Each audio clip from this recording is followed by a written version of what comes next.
¿Dónde está la casa de Dios? La verdad es que al estudiar la Biblia descubrimos que Dios ha estado viviendo en varias casas. Por así decirlo, se ha cambiado de casa varias veces.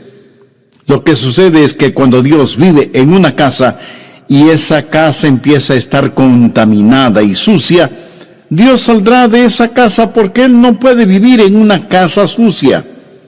Pudiera ser que nosotros nos acostumbremos a vivir en una casa sucia, pero no Dios. Escuché de unos estudiantes universitarios que querían cuidar en los dormitorios universitarios la mascota del equipo de básquetbol, que era un chivo. Algunos estudiantes protestaron diciendo: no pueden tener el chivo en los dormitorios. ¿Qué del mal olor? Y los otros respondieron: oh, no hay problema, el chivo ya se acostumbrará. ¿Dónde vive Dios? Bien, veamos 1 Corintios 6, versos 19 y 20. ¿O ignoráis que vuestro cuerpo es el templo del Espíritu Santo, el cual está en vosotros, el cual tenéis de Dios, y que no sois vuestros? Porque habéis sido comprados por precio. Glorificad pues a Dios en vuestro cuerpo y en vuestro espíritu, los cuales son de Dios. ¿Dónde vive Dios? Si somos creyentes, Dios vive en nosotros. En el Antiguo Testamento, Dios tuvo un templo para su pueblo. En el Nuevo Testamento, Dios tiene un pueblo para su templo. Dios vive en nosotros y nuestro corazón es su residencia real. Dios ha vivido en varias casas y ha salido de ellas. Por ejemplo, la primera casa en la cual Dios vivió fue un hombre llamado Adán. La Biblia dice en Génesis 2:7, entonces Jehová, Dios, formó al hombre del polvo de la tierra y sopló en su nariz aliento de vida, y fue el hombre un ser viviente. ¿Qué es el hombre? El hombre es cuerpo, alma y espíritu. Dios hizo el cuerpo del hombre del polvo de la tierra. Dios sopló en la nariz del hombre el aliento de vida, y eso es el Espíritu de Dios. Y el hombre vino a ser un alma viviente. Por favor, anote el margen 1 Tesalonicenses 5:23. Y el mismo Dios de paz os santifique por completo, y todo vuestro ser, espíritu, alma y cuerpo, sea guardado irreprensible para la venida de nuestro Señor Jesucristo. Fiel es el que os llama, el cual también lo hará. Usted y yo tenemos un cuerpo.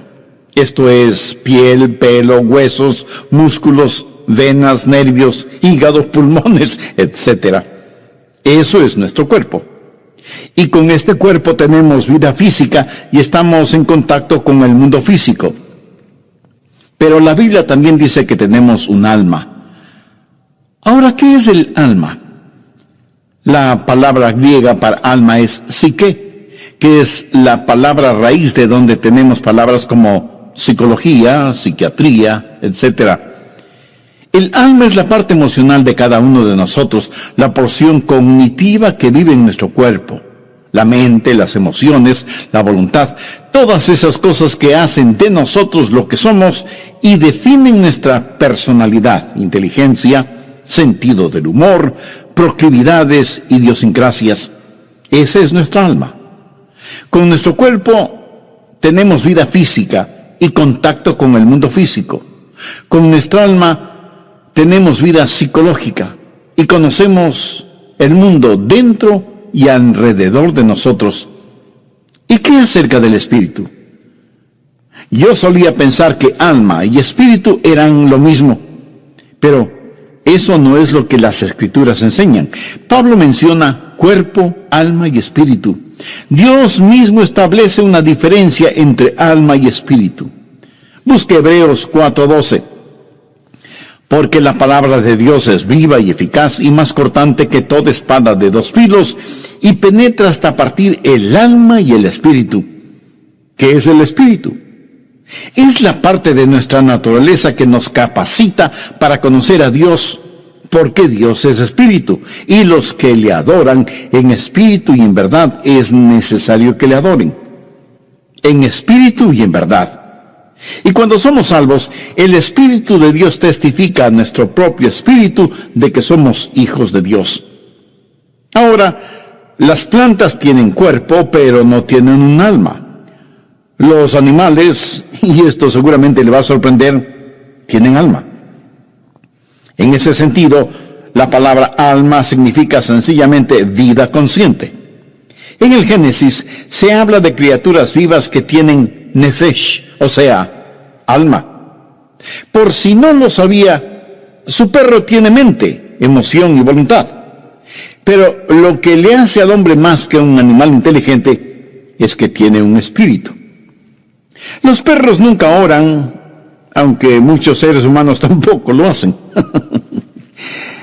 Y los animales no piensan en la eternidad.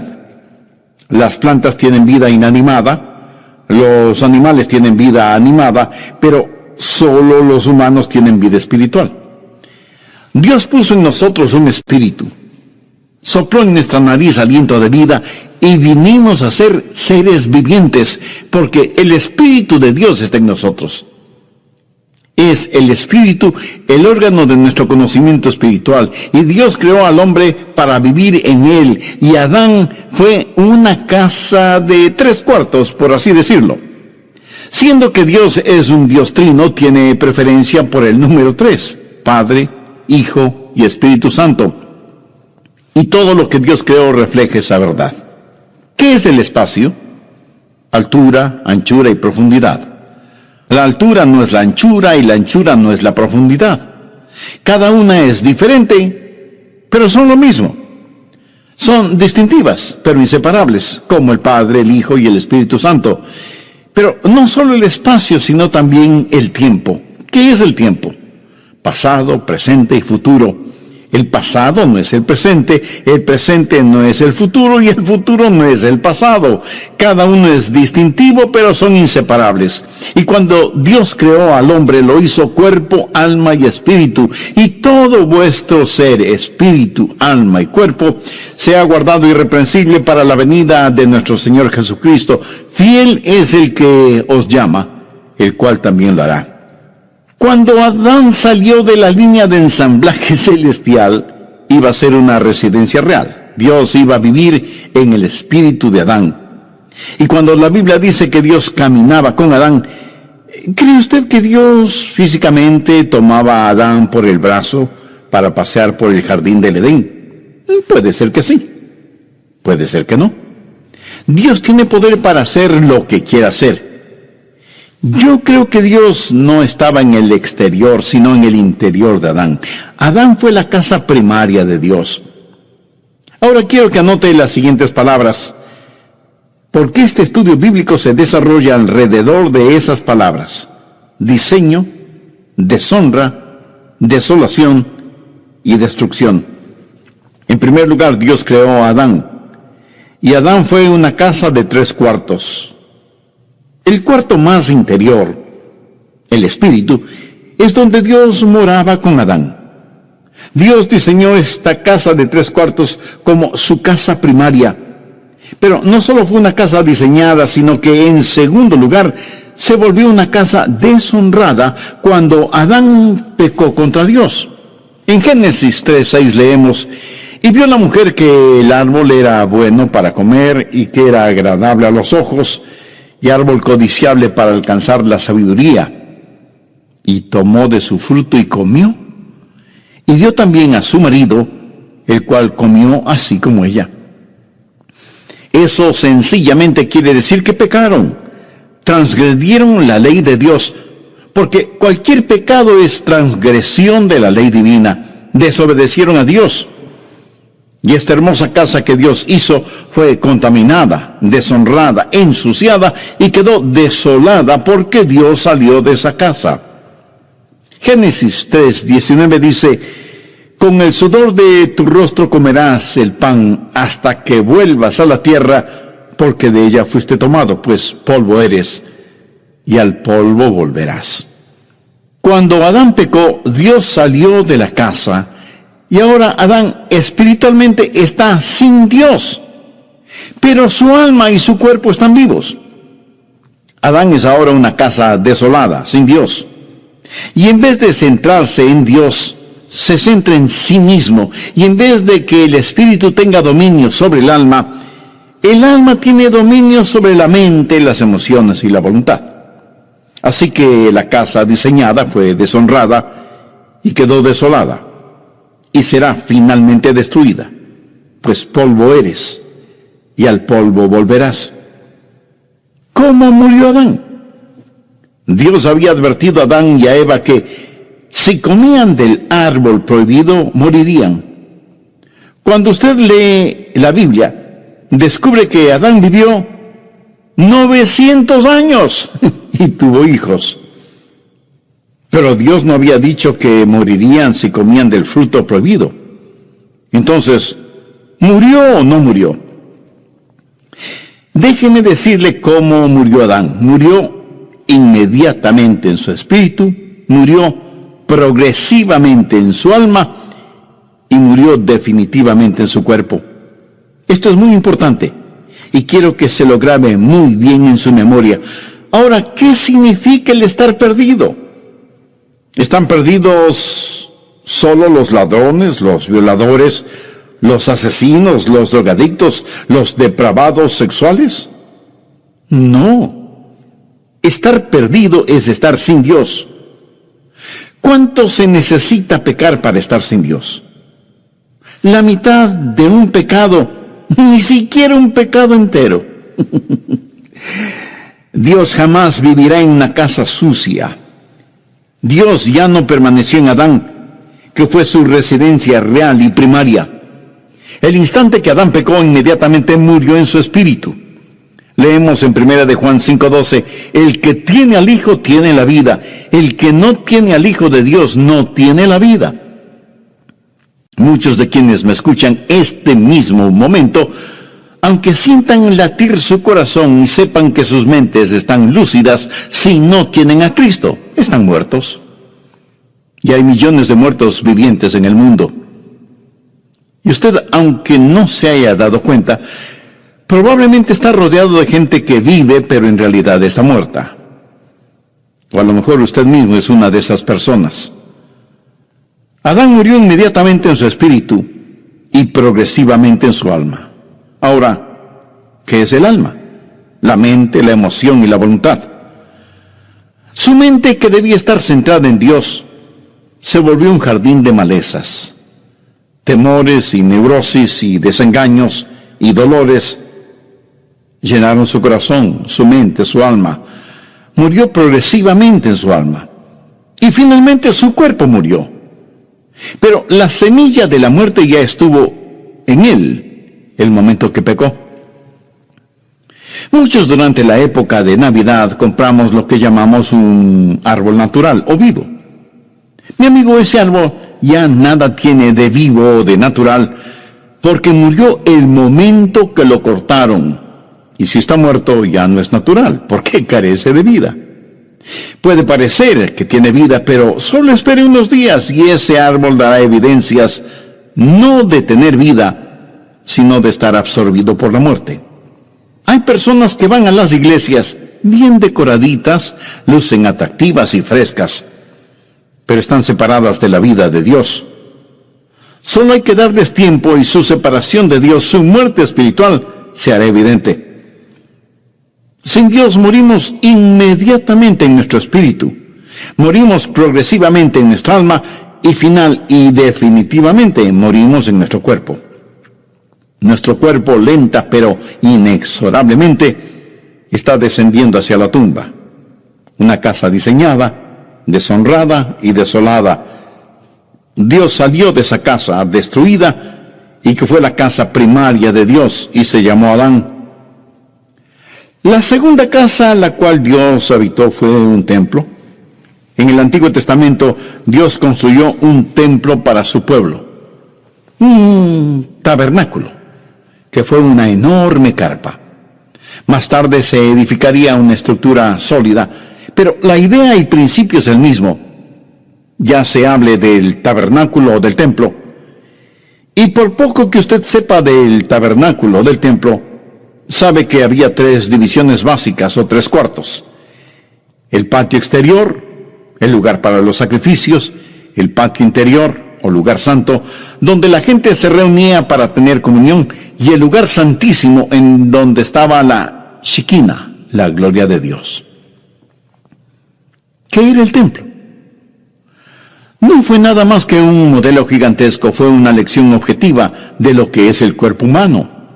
En el patio exterior estaba el altar de bronce. Debemos presentar nuestros cuerpos como sacrificios vivos. El patio interior era el lugar en donde la gente adoraba y tenían comunión unos con otros, como cuando estamos en una iglesia, y representa el alma. Comunión a nivel del alma. Pero el lugar santísimo, el lugar más íntimo, representa el espíritu humano. Esta casa es diseño de Dios. Dios usó el templo para enseñar lecciones colosales que no debemos ignorarlas. En primer lugar, una casa es diseñada, un templo de 3 habitaciones, y Dios dijo, hacedlo de acuerdo al diseño que te he dado, porque es una lección. Una casa diseñada, una casa deshonrada. En Mateo 21:12, note lo que Jesús dijo acerca del templo. Y les dijo, escrito está, mi casa, casa de oración será llamada, mas vosotros la habéis hecho cueva de ladrones. Una casa diseñada, una casa deshonrada y una casa desolada. Dios no vivirá en una casa sucia. Mateo 23:38 dice, he aquí, vuestra casa os es dejada desierta. Ahora, por favor, note lo siguiente. Ya no la llama la casa de mi padre o mi casa. Ahora es vuestra casa. Lo extraño es que después de que ellos habían convertido el templo en una cueva de ladrones, continuaban adorando en el templo. Pero Dios estaba a años luz de distancia de ese lugar. Ya no es la casa de Dios, es su casa. Una casa diseñada, una casa deshonrada, una cueva de ladrones, una casa desolada, una casa destruida. Busque Mateo 24, versos 1 y 2. Cuando Jesús salió del templo y se iba, se acercaron sus discípulos para mostrarle los edificios del templo. Respondiendo él les dijo, ¿veis todo esto? De cierto os digo que no quedará aquí piedra sobre piedra que no sea derribada. En la actualidad usted puede visitar el sitio en donde estuvo el templo una vez y no encontrará una piedra sobre otra. Hay otros templos que han sido preservados, pero no este. La profecía de Jesús se cumplió. Está viendo lo que sucede. Una casa primaria, una casa designada y diseñada, y Dios sigue adelante. ¿Alguna vez ha considerado a su cuerpo como la casa de Dios? Si usted es un creyente, sabe que su cuerpo es el templo del Espíritu Santo, y así lo enseña enfáticamente la palabra de Dios. Ahora, si usted no tiene una relación personal con Dios por medio de Jesucristo, no se preocupará demasiado en tener la casa de Dios limpia y en orden. ¿Que cómo puede tener una relación con Dios ahora mismo? Por medio de una sencilla oración que le invito a orar con sus propias palabras. Dios eterno, gracias por hablarme por intermedio de este mensaje. Nunca antes pensé que mi cuerpo era o puede ser tu casa, y deseo tu presencia en mi vida. Señor Jesús, tú llegaste a sacrificar tu propia vida en la cruz para proveer para mí el perdón de mis pecados y para darme vida eterna. Gracias por tu amor, gracias por perdonarme, limpiarme, salvarme. Este momento por fe te recibo en mi corazón como mi Salvador y Señor, y pido que realices en mi vida los designios de tu voluntad. En tu santo nombre lo pido. Amén. Para usted, ¿qué es la salvación? Oiga lo que nos dice al respecto el Dr. Adrián Rogers. Salvación no es sacar al hombre de la tierra y llevarlo al cielo. Esa es la idea que la mayoría de las personas tiene. Por eso preguntan, ¿no quiere ser salvo para irse al cielo?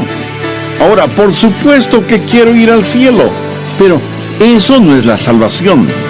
Eso es solo un subproducto de la salvación. Así que repito, la salvación no es sacar al hombre de la tierra y llevarlo al cielo. Salvación es que Dios salga del cielo y entre en el hombre.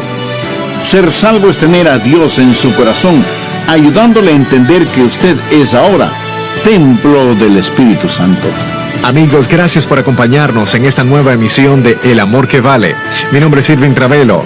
Sabe que la mayoría de las personas religiosas quieren ir al cielo, pero no necesariamente cumpliendo con los requisitos de Dios, sino por su propio esfuerzo. Esta es la segunda parte del mensaje Mi Corazón, el Hogar de Dios. Ahora les presentamos a el doctor Adrián Rogers en la voz del pastor Lenín de Llanón. La tercera casa que Dios habitó es lo que llamo la casa perfecta de Dios. ¿Cuál fue esa casa perfecta? El mismo Señor Jesucristo. En Juan capítulo 2, versos del 19 al 21, note lo que Jesús dijo acerca de él mismo. Respondió Jesús y les dijo: destruid este templo, y en 3 días lo levantaré. Dijeron luego los judíos: en 46 años fue edificado este templo, y tú en 3 días lo levantarás. Mas él hablaba del templo de su cuerpo. Jesús supo que su cuerpo era el templo de Dios, y era un templo perfecto. Primero, una casa designada. Jesús dijo: has preparado un cuerpo para mí, una casa diseñada. Él fue el segundo Adán, cuerpo, alma y espíritu. Fue totalmente perfecto, una casa designada. Él pudo señalar a quien quiere y decir: ¿quién de ustedes me acusa de pecado? Por eso nació de una virgen, para ser perfecto. Él no es el hijo de Adán. En Adán todos mueren. Él vino como lo hizo, nació de una virgen, para ser lo que fue, sin pecado. Él fue lo que fue, sin pecado, para hacer lo que hizo, morir por nuestros pecados. Solo un sacrificio perfecto sería aceptable delante de Dios, y sin embargo, esa casa designada fue una casa deshonrada. Y usted pregunta: ¿cómo pudo ser eso posible? Si esa casa era Jesús, ¿fue ese templo deshonrado? Absolutamente. Veamos Isaías 53:6. Todos nosotros nos descarriamos como ovejas, cada cual se apartó por su camino, mas Jehová cargó en él, esto es, en Jesús, el pecado de todos nosotros. Y en 1 de Pedro 2:24 leemos: quien llevó él mismo nuestros pecados en su cuerpo sobre el madero, para que nosotros, estando muertos a los pecados, vivamos a la justicia, y por cuya herida fuisteis sanados. La Biblia también dice que al que no conoció pecado, o sea, Jesús, por nosotros lo hizo pecado. Dios tomó mi pecado, su pecado, nuestro pecado, toda la podredumbre, suciedad y maldad de este mundo, y lo puso sobre el Señor Jesucristo. Él nunca pecó, pero todos nuestros pecados fueron puestos sobre él. Una casa designada, una casa deshonrada, una casa desolada. Veamos Mateo 27:46. Jesús está clavado en ese invento infernal llamado cruz, y agonizante y sangrante, y dice: Elí, Elí, lama sabactani. Esto es: Dios mío, ¿por qué me has desamparado? Bueno, le diré por qué lo hizo. Dios no puede vivir en una casa sucia. Cuando Jesús estuvo dispuesto a ser nuestro sustituto y cargar con nuestros pecados, todos nuestros pecados, entonces esa casa perfecta fue deshonrada. Y Dios el Padre le dio la espalda a su Hijo, porque Dios, que es de ojos puros, no puede contemplar la iniquidad. Y ahí está Jesús clavado en la cruz, llevando los pecados de todo el mundo. Por eso su desgarradora pregunta: Dios mío, ¿por qué me has desamparado? Y si Jesús murió en su lugar, usted debe amarle por lo que él hizo por usted. Antes de morir, David dijo: Aunque ande en valle de sombras de muerte, no temeré mal alguno, porque tú estarás conmigo. Y Jesús cruzó ese valle completamente solo. Ni siquiera pudo pedir que su Padre le acompañara. Una casa designada, una casa deshonrada, una casa desolada, una casa destruida. Juan 2:19 dice: respondió Jesús y les dijo: destruid este templo y en 3 días lo levantaré. Jesús sabía que iba a ser destruido. ¿Y quién iba a destruirlo? Dios el Padre. Y alguien me dirá de inmediato: un momento, pastor, pensé que nosotros crucificamos a Jesús. Bueno, sí, en el sentido que Él murió por nuestros pecados. Pero en Isaías 53:10 leemos: con todo esto, Jehová quiso quebrantarlo, sujetándole a padecimiento. Cuando Jesús tomó mi pecado y fue mi sustituto en la cruz, Dios tenía que tratarle a Él como me hubiera tratado a mí. Una casa designada, una casa deshonrada, una casa desolada, una casa destruida. La Biblia dice en Romanos 8:32, el que no escatimó ni a su propio Hijo. Permítame hacerle una pregunta. Si Dios no escatimó ni a su propio Hijo cuando llevó nuestros pecados en la cruz, ¿qué le hace pensar que Dios va a perdonarle a usted si rechaza a quien llevó sus pecados, o sea, a Jesús? La casa primaria de Dios fue Adán. La casa perfecta de Dios fue el Señor Jesús. ¿Sabía que Dios dejó de cambiarse de casa? Veamos 1 Corintios 6:19 y 20. ¿O ignoráis que vuestro cuerpo es templo del Espíritu Santo, el cual está en vosotros, el cual tenéis de Dios, y que no sois vuestros? Porque habéis sido comprados por precio. Glorificad pues a Dios en vuestro cuerpo y en vuestro espíritu, los cuales son de Dios. ¿Quiere saber en dónde vive Dios ahora? Si usted es un creyente, Dios vive en usted. Dios vive en mí. Y ya no se cambiará de casa. Y tal vez usted me pregunte, pastor, ¿está seguro de eso? Total, absoluta y completamente seguro. Anote el margen, 2 Corintios 6:16. ¿Y qué acuerdo hay entre el templo de Dios y los ídolos? Porque vosotros sois el templo del Dios viviente, como Dios dijo: habitaré y andaré entre ellos y seré su Dios, y ellos serán mi pueblo. Ahora retrocedamos hasta el Evangelio de Juan, capítulo 14 y verso 16. Y yo rogaré al Padre y os dará otro consolador, para que esté con vosotros para siempre. ¿Notó la última parte de esa promesa? Para que esté con vosotros. ¿Por cuánto tiempo? Para siempre. Y en Efesios 3:17 leemos: para que habite Cristo por la fe en vuestros corazones. Dios ya no se cambia de casa. Muchas veces cuando vamos a la iglesia, por lo general decimos: vamos a la casa de Dios. Pero eso no es exactamente así, porque la verdad es que estamos llevando la casa de Dios, esto es, nosotros mismos, al templo. Bien, antes de finalizar, saquemos algunas conclusiones o lecciones de todo esto.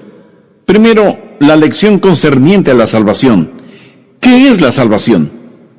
Salvación no es sacar al hombre de la tierra y llevarlo al cielo. Esa es la idea que la mayoría de las personas tiene. Por eso preguntan: ¿no quiere ser salvo para irse al cielo? Ahora, por supuesto que quiere ir al cielo, pero eso no es la salvación. Eso es solo un subproducto de la salvación. Así que repito, salvación no es sacar al hombre de la tierra y llevarlo al cielo. Salvación es que Dios salga del cielo y entre en el hombre.